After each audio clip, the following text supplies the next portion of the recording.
Coach Stefanski, I'm sorry to tell you this, but we fired you. Really? You're going to fire me? Yeah. I'm a 2-time coach of the year. Don't care. I've been taking this poverty-ass franchise. I took this team to the playoffs. The Browns. Just say that in your head. It's true. It's a crazy thought, but we're ass now. Sorry. Hey, whatever, man. Whatever. If you really think that I'm not the guy for the job, just tell me.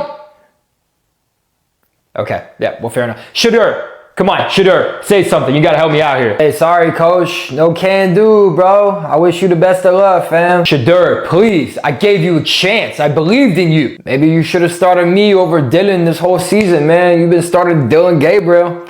Might have saved your job. Starting the truth right here. I had to start Dylan.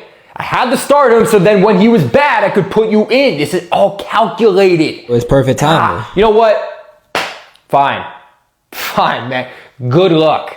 You guys need it, okay? I was the only bright spot in this organization.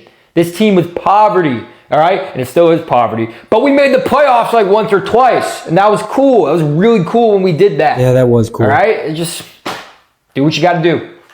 Do what you got to do. What we got to do is fire you and move on. So thanks for everything. Okay. Well, I'm going to be like the hottest coach on the market right now. Everybody's going to want me. You're going to wish you kept me. Number one. Number two, this is what frustrates me with these conversations, T. I'm glad it's our last topic before I get upset. You don't even know the man's name, and you want to speak on the man.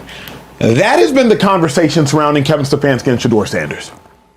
I don't even know this man's name, but I'm going to speak on him. I don't know enough about him to know his name. It's only 2 coaches in the NFL, and he's been coaching for about 6 years now, but I don't know his name. But Shedeur, franchise change maker. Hold on. Everybody in the NFL world is pointing fingers at Kevin Stefanski. Jarvis Landry said it. Leonard Fournette said it. Fans are saying it. Media is saying it. Stefanski ruined Shedeur Sanders. Stefanski is the problem. But what if everybody is wrong? What if the man you've been dragging through the mud on Twitter, on podcasts, and comment sections, what if he is actually the one falling on a sword that somebody else is holding? Stay with me, because this conversation is about to change how you see this entire situation. And if you're new here, hit that subscribe button right now. We bring you the real conversations, not the hot takes, the truth.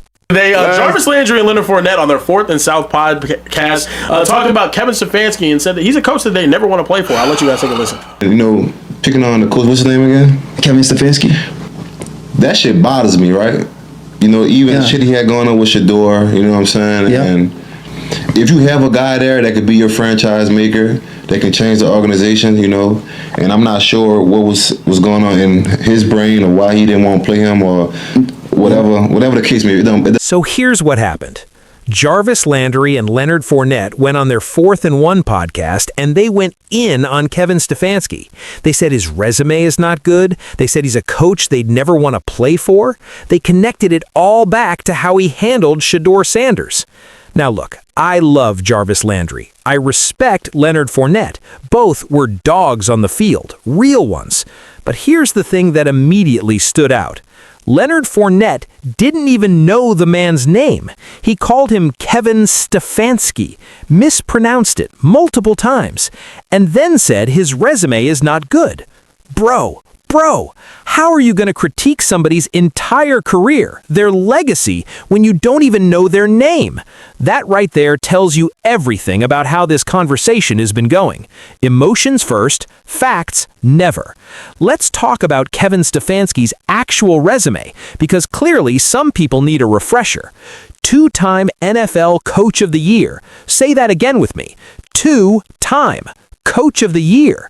He is, statistically, historically, the best coach the Cleveland Browns have had in the last 26 years. He took the Browns to the playoffs. He beat the Pittsburgh Steelers with Mike Tomlin on the sideline and Ben Roethlisberger at quarterback. Do you understand how hard that is? Do you understand what that means for Cleveland, a city that has been through more heartbreak than almost any fan base in American sports? And yes, the last 2 seasons were were rough. Nobody's going to pretend otherwise. But here's the question nobody's asking. What was he working with? Deshaun Watson, a quarterback in the middle of 26 lawsuits, emotionally, physically, mentally broken before he even stepped on the field in Cleveland. You think any coach in the NFL could have made that work? And then they gave him Dylan Gabriel and a fifth-round pick quarterback named Shedeur Sanders. More on that in a second. You might not be as ecstatic to see that acquisition into your new home as your wife, because your wife and your kids wanted it. So why would I expect you to be excited about the new acquisition into your home when you didn't want that acquisition? Your wife did. Andrew Barry wanted the acquisition into the new Browns home, not Kevin Stefanski. Yet we want Kevin Stefanski to be all giddy to see Shedeur, the new acquisition, into the home, run into the house. If it makes when my kids happy, though, I'm cool. Okay, I want you to picture something with me. You've got 4 kids. Your wife, your kids, they've been begging you for months. Dad, please, can we get a dog? Please. And you're like, I don't know. I don't really want a dog, but fine, we'll get the dog. Now that dog comes home. Are you going to be the one jumping up and down, running to the door, excited to feed it, walk it, play with it every single day? No, of course not, because you didn't want the dog in the first place. Your wife wanted it. Your kids wanted it. So now, when you're not exactly thrilled about the new dog, is that your fault? Or did the people who wanted the dog just put you in an unfair position? That is exactly what happened with Kevin Stefanski and Shedeur Sanders. Andrew Barry, the general manager of the Cleveland Browns, he wanted Shedeur. He drafted him. After that last game of the season, there's video of Andrew Barry running up to Shedeur, hugging him, kissing him on the cheek, like, thank you for making me look right. And where was Stefanski in that moment? He didn't care, because it wasn't his pick. It wasn't his acquisition. And yet, we want Stefanski to come out to the podium every week with a giant smile and say, oh yes, Shedeur Sanders, he's incredible. He's our franchise guy. The man didn't want the dog. And that's not a crime. That's not evil. That's just human. And here's where it gets even more interesting. When you ask people, football people, people who actually know the game, to re-rank those 2025 draft quarterbacks from scratch, here's what they say. Jackson Dart, Tyler Schaff, Cam Ward, Shedeur Sanders. Even when people are going to bat for Shedeur, even when they're defending him, they're still ranking him 4th. So let me ask you something real quick. If the people defending Shedeur are still putting him 4th on their own board, why are we acting like Kevin Stefanski committed some kind of crime by not rushing him onto the field? Nobody was out here screaming at Kellen Moore for not starting Tyler Schaff week 1 in Carolina. Nobody was harassing coaches about Spencer Rattler in New Orleans. You know why? Because nobody thought Tyler Schaff was supposed to be a first-round pick. The draft community had him going where he went, 2nd round. It matched expectations.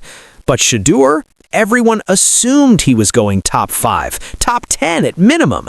And when he fell to the 5th round, the internet broke. And from that moment, every single thing Kevin Stefanski said or didn't say got put under a microscope. That's not fair. That's not journalism. That's not analysis. That's just emotion running wild. If I'm Shedeur or anybody in that locker room, why am I listening to Todd Monken? What have you won on an NFL level as a head coach? Todd Monken won 2 national titles as an offensive coordinator with Stetson Bennett as his quarterback. Stetson Bennett, who will never be an NFL quarterback. Todd Monken coached Lamar Jackson, who Shedeur Sanders will never be, ever. And Lamar Jackson listened to Todd Monken as an offensive coordinator. Does Emmanuel Acho understand the amount of coordinators with no head coaching experience that get hired across the NFL all of the time? We've seen it in this cycle also. You know why Shedeur Sanders should and will listen to Todd Monken? Because he's the damn head coach of his team. Structure matters. Hierarchy matters. Your owner, Jimmy Haslam, hired a coach. It's an unpopular move in the city of Cleveland and with Browns fans. It's an unpopular move in that locker room. But to say that the quarterback who has done jack in the NFL so far should not listen to a guy because you say he hasn't done jack as a head coach is one of the worst takes I've ever heard. That's Andrew Barry said. Yeah. So I think it's just, and the reason everybody hates me and whatnot, and Teeds, correct me if I'm wrong, I'm just calling to attention, Kevin Stefanski is falling on a sword that Andrew Barry is holding. Now, shout out to Andrew Barry because Carson Schlesinger hit, Harold Fannon's hit, Isaiah Bond, the acquisition hit, and Quinshon Judkins hit. So Andrew Barry, you made up for all of your sins with those other picks. But Andrew Barry's fault Shedeur got drafted in the 5th round. Here's the truth, and I need you to really hear this. Kevin Stefanski is falling on a sword that Andrew Barry is holding. Andrew Barry made the call to draft 2 quarterbacks in the same year, a 3rd-round pick and a 5th-round pick. You never want to do that. It's the same chaos the Washington Commanders had with RG3 and Kirk Cousins. You can't manage 2 quarterbacks fighting for one future at the same time. It creates conflict. It creates tension. It creates exactly the drama we watched play out all season.